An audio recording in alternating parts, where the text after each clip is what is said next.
Salut à tous, mon bureau Linux. Dans cette vidéo, on va voir donc James DSP.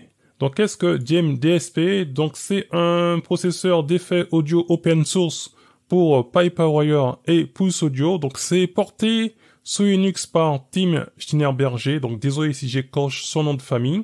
Et initialement, c'était publié en tant que processeur d'effets audio pour des appareils Android et écrit par James Fung. Donc voilà, il y a différentes caractéristiques dans James DSP, donc osmose automatique du son, compression, réverbération, égaliseur, etc. Vous avez un moteur de script DSP qui est programmable en direct, puisque vous avez une application donc qui est un IDE de script. Donc vous allez pouvoir donc créer vos propres effets audio donc en utilisant donc le langage de script EEL2. Donc Pipewire vs Pulse Audio, donc c'est conçu pour être utilisé avec Pipewire et Pulse Audio n'est supporté que pour la rétrocompatibilité. Donc l'installation, donc la dernière version c'est la version 2.7.0. Donc soit c'est dans le dépôt de votre distribution, soit si c'est pas le cas, vous construisez à partir des sources ou vous installez via Flatpak. Et pour Arch Linux, c'est dans le dépôt AUR, ça parle de Fedora et d'OpenSUSE, peut-être que c'est directement dans le dépôt. Si c'est pas le cas, vous avez les Flatpak qui sont disponibles ou donc vous faites directement la compilation à partir des sources. Et quelques copies d'écran de James DSP. Donc je vais le lancer, donc son James DSP, et vous avez normalement, je vais lancer d'abord l'assistant de configuration. Donc vous aurez une page de bienvenue concernant James DSP, etc. Donc ça j'ai laissé, on va dire, les paramètres par défaut. Donc vous avez aussi une page Telegram et on a James DSP. Donc j'ai cette musique que je mettrai en test, que j'ai pris directement sur YouTube Music pour éviter d'avoir des soucis. Donc je vais déjà lancer cette musique et puis on va tester les différents effets. Donc ici basse dynamique basse boost, j'ai pas trop vu les effets qui sont apportés. Vu que je suis pas, on va dire, musicien, donc j'ai sur certains effets, je passe directement.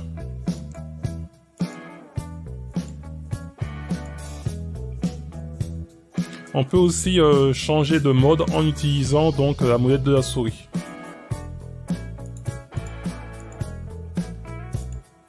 Donc la reverb c'est beaucoup plus parlant.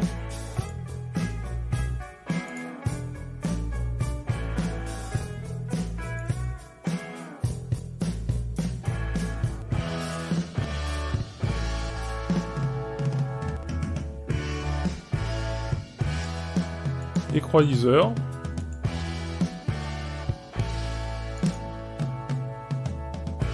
Donc je vais l'activer.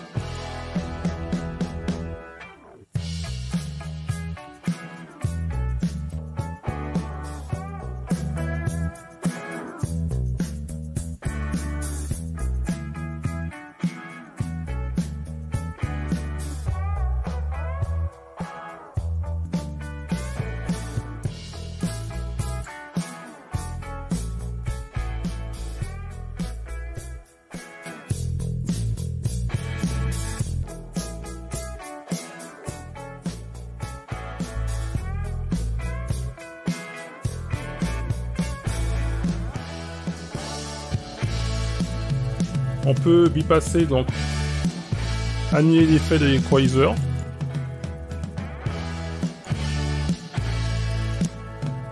Il y a d'autres paramètres qui sont aussi possibles d'avoir. Les bandes peuvent être flexibles ici.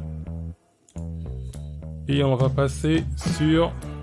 Est-ce que j'ai bien désactivé? Oui.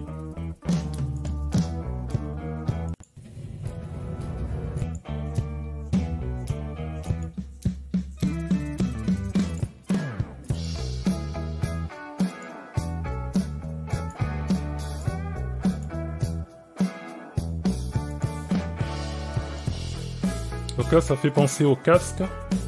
Il y a différents casques ici. AKG.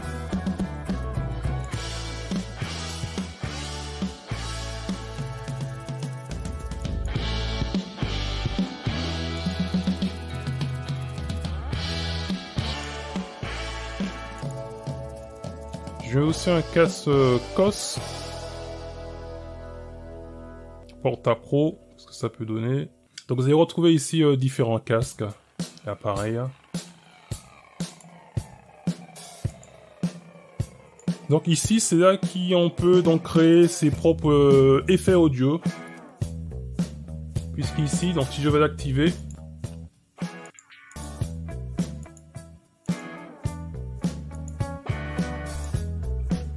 et on peut éditer le script qui va vous ouvrir donc cette nouvelle fenêtre EEL Scripting IDE.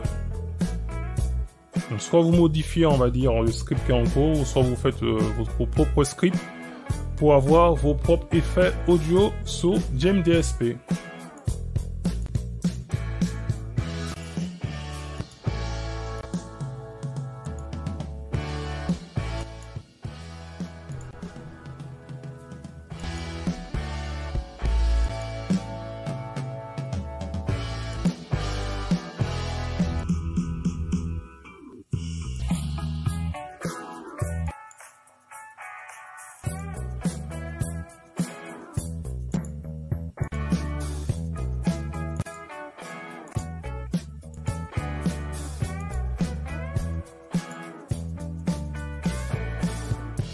Et ici, donc, équaliseur graphique. Donc, on a une base de données.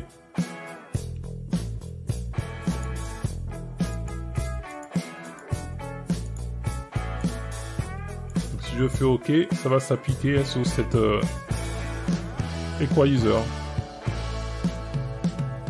Donc, soit en 15 bandes, soit en 31 bandes.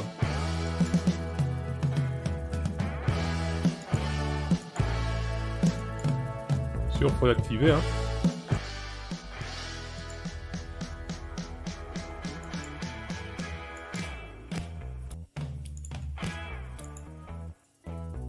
Voilà, vous avez compris le principe de GameDSP.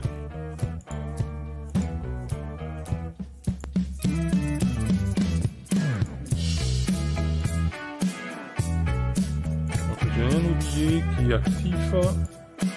À part l'équaliseur, je pourrais mettre un peu de reverb.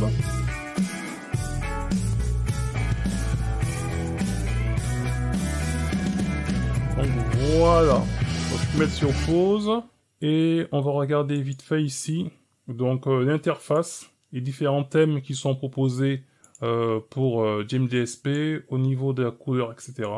Donc à vous de trouver le thème qui vous correspond. Donc moi je reste sur Stone. Pareil pour l'audio. De chemins et différents chemins, différents appareils. Le menu, donc ça on a déjà vu, donc on peut fermer. Et à côté, donc on va retrouver donc s'il y a une application en cours, donc voilà, donc VLC. Et le driver statut, donc là on est avec Piperwire. Et après ça reste du classique. Donc ça on n'a pas besoin d'ouvrir, ça on n'a pas besoin, donc voilà. Donc c'est simplement pour vous présenter donc ce petit GameDSP qui est un processeur d'effets audio, donc on va dire avancé. Avant, il était utilisé donc sur Android, donc créé par James Fung, et celui-ci a été porté sur Linux, donc par Tim Stingberger. Donc merci à lui. Donc n'hésitez pas à vous à tester, à vous amuser avec. Peut-être que vous allez me demander c'est quoi la différence qu'il y a entre GameDSP et Easy Effect. Donc Easy Effect c'est seulement pour Piperwire, et avant pour ceux qui avaient Pulse Audio on utilisait donc Pulse Effect. Et la différence qu'il y a je trouve avec Easy Effect et GameDSP, c'est qu'avec Easy Effect vous pouvez avoir les effets en entrée mais aussi en sortie.